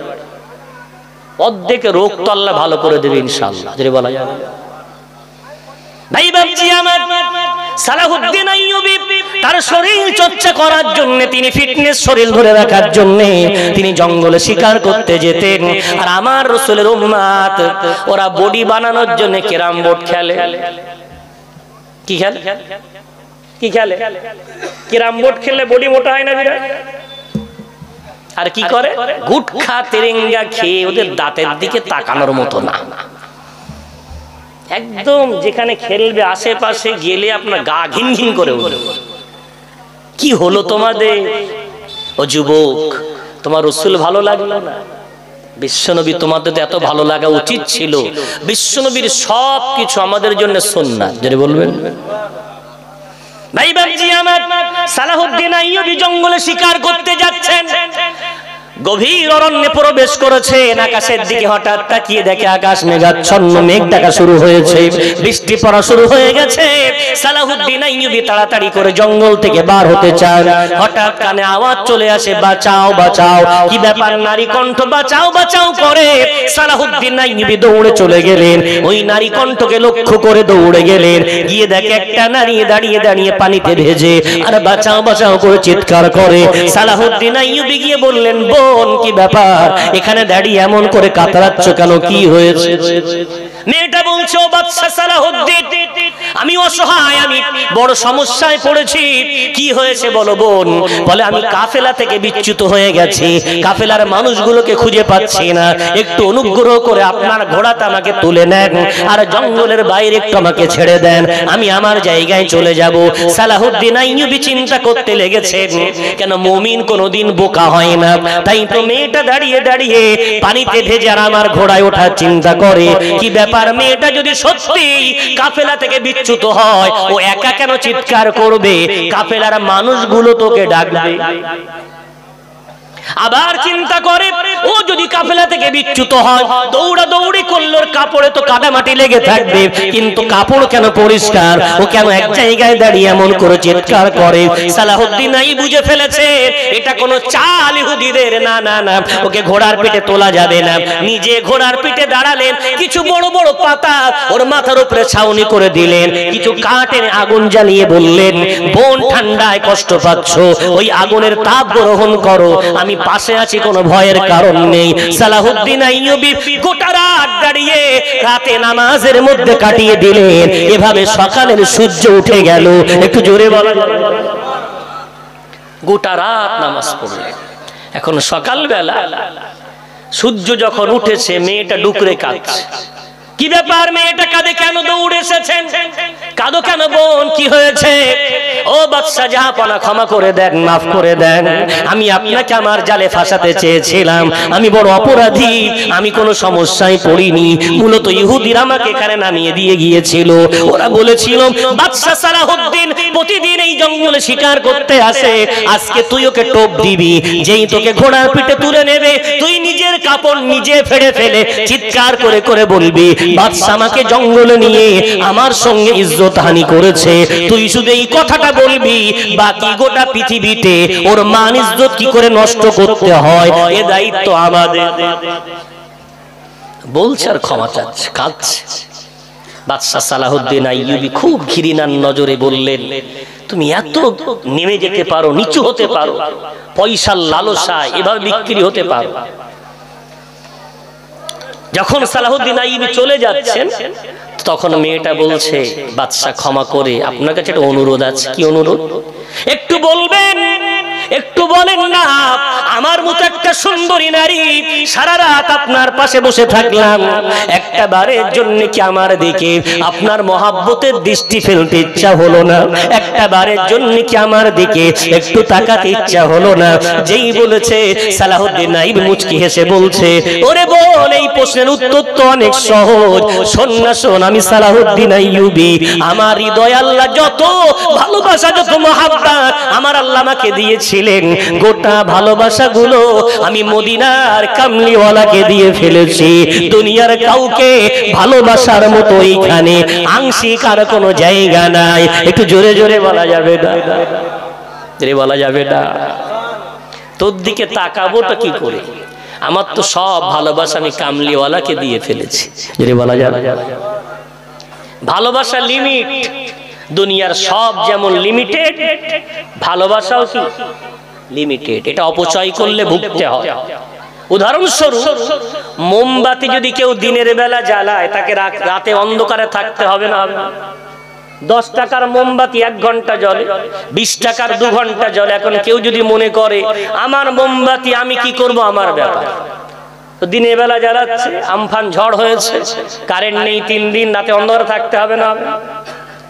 ভালোবাসাও লিমিটেড, অপচয় করলে ভুগতে হবে। ভাই বাবজি, আমাদের সময়, আমার বয়স খুব বেশি হয়নি, তবু 36 ছুঁই ছুঁই বা 36 চলছে বলা যেতে পারে। তো আমাদের সময়ে ভালোবাসা আমার সমাজ বুঝতো 9, 10-এ গিয়ে, আর এখন ক্লাস 4 থেকে ভালোবাসা বুঝে যাচ্ছে। কথা বুঝতে পারছেন? কেন? আমাদের সমাজে বাপ মা এত কড়া ছিল, তখন তো 1 পিস না, এক এক পরিবারে 8টা 9টা করে ছেলে মেয়ে। কোন ছেলে বা মেয়ে যদি ভালোবাসা করত, তার বাপ মা শুনতে পেত, বলতো তোর মতন ছেলেকে কেটে দরিয়ায় ভাসিয়ে দেওয়ার বুক কাঁপবে না। তো ছেলে মেয়ে ভালোবাসা করতে ভয় পেত। এখন তো 1 পিস, একটাই ভালোবাসা করে ফেলেছে, বাপ মা জানছে, তারপরেও 10 বছর ধরে ভালোবাসা করার পরে হঠাৎ ফোন, হুজুর একটু আমার বাড়ি আসবেন? কি ব্যাপার? না, আমার ছেলেটার জন্য মেয়ে দেখতে। কোথায়? বলে হুজুর আর বলেন না, সেসব দেখা দেখি হয়ে আছে, একটু সৌজন্যতা। এখন বলেন, সৌজন্যতা বজায় করার জন্য 10 বছর আগে থেকে ভালোবাসা অপচয় করেছে। 1 পিস তো বাপ মা মেনে নিয়েছে, স্ত্রীটা বলতে সেই তো তুমি বিয়ে দেবে, এটাই ওটাই না দিয়ে যখন ভালোবেসে বেরোতো দাও, দিয়েছে। এখন ভালোবাসা হওয়ার প্রেমের পরে বিয়ের রাত, ওই বাসর রাতটাকে বলা হয় একটা জান্নাতি রাত, যেটা বলা যাবে।